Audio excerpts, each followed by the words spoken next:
Good afternoon from DripsMedia, and welcome to our global viewers. It's Friday, October 24th. Our top stories today. A fragile truce in Gaza shatters as Israeli forces retaliate for a deadly Hamas attack that left 2 soldiers dead.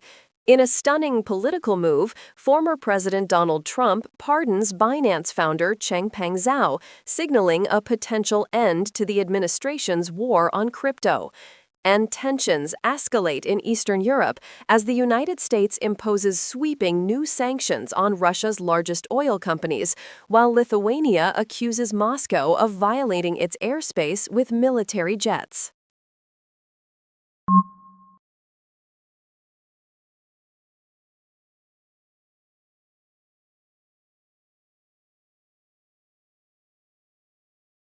In a dramatic move today, former President Donald Trump issued a full pardon for Changpeng Zhao, the billionaire founder of the cryptocurrency exchange Binance.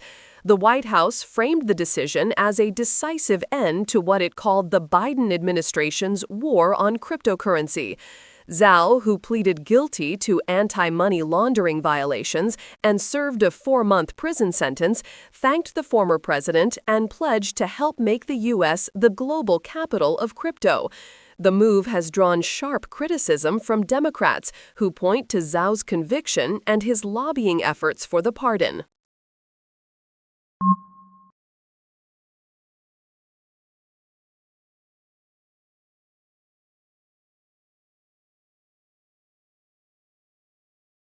A fragile 9-day truce in Gaza has been shattered. The Israeli military launched a wave of retaliatory airstrikes across the Strip after what it called a blatant violation of the ceasefire. According to the IDF, Hamas militants emerging from a tunnel in southern Gaza attacked Israeli troops, killing 2 soldiers and wounding 3 others. The 2 soldiers were the first Israeli fatalities since the truce began. In response, dozens of Israeli strikes hit Hamas targets, reportedly killing at least 44 people. For its part, Hamas denies involvement, stating it lost contact with its fighters in the area and remains committed to the truce.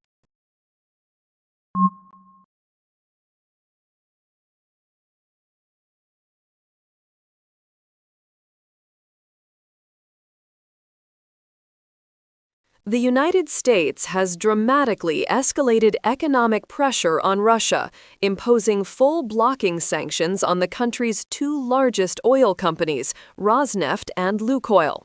The Treasury Department announced the move, citing Russia's lack of commitment to a peace process in Ukraine.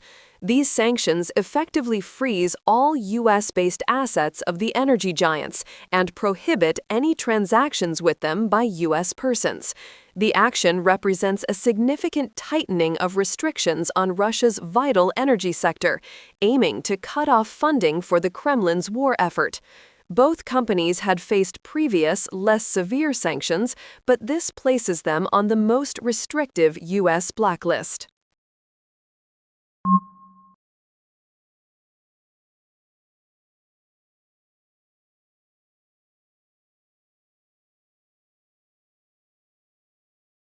Violence continues in the occupied West Bank, where an 18-year-old Palestinian has died after being shot by Israeli forces. Officials say Mohammed Abu Hanin was shot in the back during an Israeli military raid on a refugee camp near Nablus. His death comes amid a surge in raids and what the United Nations calls an alarming increase in violent attacks by Israeli settlers. This follows another recent incident where a 9-year-old Palestinian boy was killed by Israeli forces while playing football. The Israeli army acknowledged that killing occurred outside its open fire regulations. These deaths bring the toll of Palestinians killed in the West Bank to over 1,000 since October of 2023.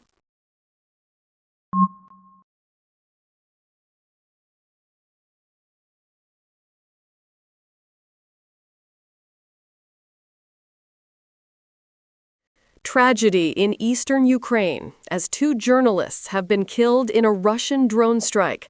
Olena Gromova and Yevhen Karmazin, both working for the state-funded Freedom TV, were killed in the city of Kramatorsk. Reports say they were in a vehicle at a gas station, documenting the aftermath of a previous strike when their car was hit by a Lancet kamikaze drone. A third colleague was injured in the attack. Ukrainian President Volodymyr Zelensky condemned the strike, saying Russia continues to target journalists. Ukraine's top prosecutor has launched a war crime investigation into the incident.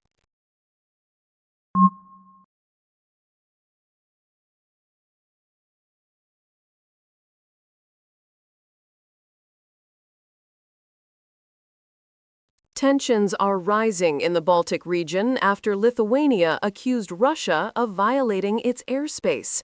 According to Lithuanian officials, 2 Russian military aircraft, a Su-30 fighter and an Il-78 refueling plane, briefly entered their territory from the Kaliningrad region yesterday evening. The incursion lasted only 18 seconds. In response, NATO scrambled Spanish fighter jets from the Baltic Air Policing Mission to monitor the situation. Lithuania has summoned Russia's chargé d'affaires to lodge a formal protest, calling it a blatant breach of international law. Russia's Ministry of Defense denies the accusation, insisting its planes followed all international flight rules.